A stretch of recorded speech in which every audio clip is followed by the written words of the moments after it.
Hi friends, నేను ఇప్పుడు capsicum పచ్చడి చేస్తున్నానండి. అందుకోసం 2 టేబుల్ స్పూన్లు ధనియాలు, హాఫ్ టీ స్పూన్ మెంతులు, హాఫ్ టీ స్పూన్ జీలకర్ర తీసి బాగా వేయించానండి.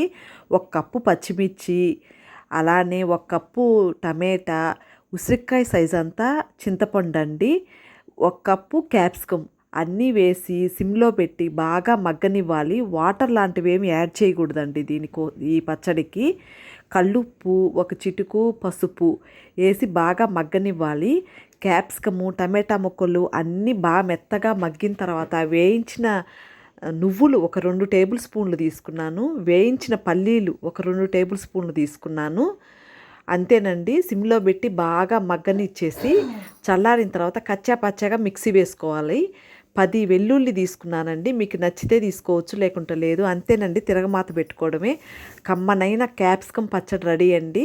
Thank you.